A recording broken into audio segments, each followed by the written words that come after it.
Hello வணக்கம். Welcome to அச்சு trends. நம்ம இன்றைக்கி பீக்கங்காய் வச்சு ஒரு சூப்பரான பொரியல் செய்யலாங்க. ரொம்ப நல்லாயிருக்கும் அந்த பொரியல். நம்ம எப்படி செய்கிறதுன்னு பார்க்கலாம். ஃபஸ்ட்டு பாருங்கள், நம்ம கடாயை வச்சுட்டோம். எண்ணெய் சேர்த்துக்கலாம். கடாய் காஞ்சதுமே நம்ம எண்ணெய் சேர்த்துக்கலாம்.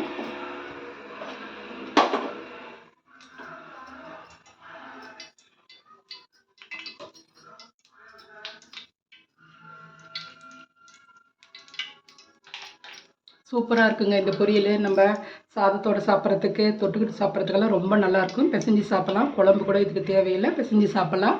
பாருங்கள், சும்மா ஒரு 1/4 ஸ்பூன் ஜீரகம், கடுகு, உளுத்தம்பருப்பு சேர்த்துட்டேங்க.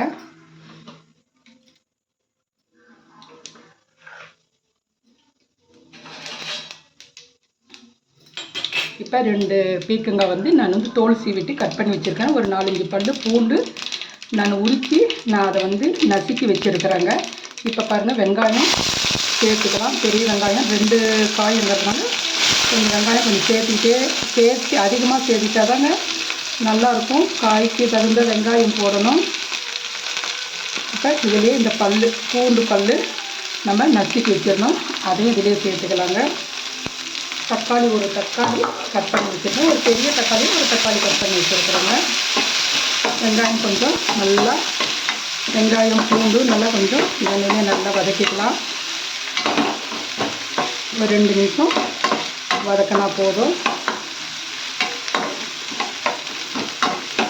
வதக்கியாச்சுங்க. இப்போ தக்காளி ஒரு தக்காளி நான் கட் பண்ணி வச்சுருக்கேன். தக்காளியும் சேர்த்துக்கலாம்.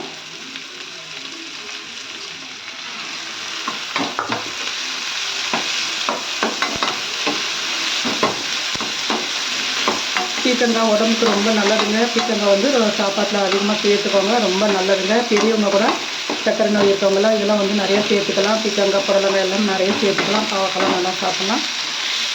இந்த காய் ரொம்ப நல்லது. அடிக்கடி சாப்பாட்டில் இது சேர்த்துக்கோங்க. வெங்காய தக்காளி கொஞ்சமாக இப்படி வதங்கிடுச்சுங்க. போதும். நம்ம இப்போ இதில் காய் போட்டு வதக்கலாம். 2 காய் நான் பெரிய காயை தாங்க கட் பண்ணி வச்சுருக்கேன். பீக்கங்காய் எங்கள் வீட்டில் எல்லாருக்கும் ரொம்ப பிடிக்கும். நிறையா எடுத்துப்போம் பீக்கங்காய்.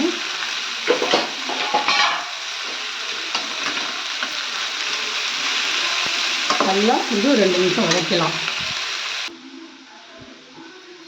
பீக்கங்காய் 2 நிமிஷம் நல்லா வதங்கிடுச்சுங்க. இப்போ இதில் கொஞ்சம் மஞ்சள் பொடி சேர்த்துக்கலாம். நம்ம இதுக்கு கொஞ்சமாக ஒரு 1/2 ஸ்பூன் தனியாத்தூள் சேர்த்துக்கலாங்க. மிளகாய்த்தூள் வீட்டில் அரைச்ச மிளகாய்த்தூள், வெறும் மிளகாய்த்தூள் தாங்க. காரத்துக்கு தகுந்த மாதிரி சேர்த்துக்கோங்க. நான் இதில் 1 ஸ்பூன் சேர்த்துக்கிறேங்க. அப்புறம் இதோட கொஞ்சம் கரம் மசாலா கொஞ்சம் சேர்த்துக்கலாங்க. நல்லா டேஸ்ட் ரொம்ப நல்லாயிருக்கும். கொஞ்சம் கரம் மசாலா ஒரு 1/2 ஸ்பூன் போட்டுக்கலாம். இதுக்கு தேவையான அளவு உப்பு போட்டுக்கலாம். உப்பு, காய்க்கு தேவையான அளவு உப்பு போட்டு இதோட நல்லா வதக்கி விட்டுக்கலாங்க. காய் சீக்கிரமாகவே வெந்துடுங்க. சும்மா கொஞ்சமாக இதுக்கு நம்ம தண்ணி ஊற்றி வேக வைக்கலாம். நல்லா கலந்து விட்டுக்கலாம். நல்லா மிளகாத்தூள்லாம் நல்லா காயில் நல்லா ஒட்டுற மாதிரி நல்லா கலந்து விட்டுக்கலாங்க. காய் ரொம்ப டேஸ்ட்டாக இருக்கும். இதுக்கு நம்ம வெறும் ரசம் மட்டும் வச்சுக்கிட்டா போதுங்க. இல்லைன்னா நம்ம தயிர் கூட வச்சுக்கிட்டு நாம் சாப்பிட்லாங்க. ரொம்ப நல்லாயிருக்கும். இதுக்கு குழம்பெல்லாம் தேவையே இல்லைங்க. ரொம்ப நல்லாயிருக்கும். சாதத்தோடு வச்சு சாப்பிட்றதுக்கு ரொம்ப நல்லாயிருக்கும். சப்பாத்தியோடையும் வச்சு சாப்பிட்லாம். ரொம்ப நல்லாயிருக்கும். இப்போ இதில் நம்ம கொஞ்சம் தண்ணி சேர்த்துக்கலாங்க.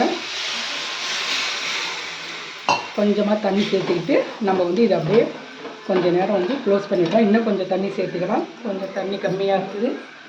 கொஞ்சம் நம்ம கிரேவியாட்டம் வருதுங்க. அதுக்காக கொஞ்சம் நம்ம தண்ணி சேர்த்துக்கலாம். அவ்வளோதாங்க. க்ளோஸ் பண்ணி வைக்கலாம்.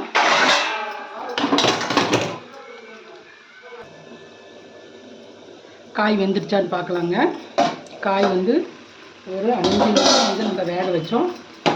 ஒரு பாதி அளவு வெந்துருச்சுங்க. இன்னும் கொஞ்சம் தண்ணி இருக்குது. கொஞ்சம் தண்ணி இது சுண்டுட்டோம். ஆனால் காய் சீக்கிரமாக வெந்துடும். நம்ம இன்னும் ஒரு 2 நிமிஷம் நம்ம க்ளோஸ் பண்ணி வைக்கலாங்க. இன்னும் கொஞ்சம் தண்ணி இருக்குது. கொஞ்சம் தண்ணிலாம் சுண்டுட்டோம்.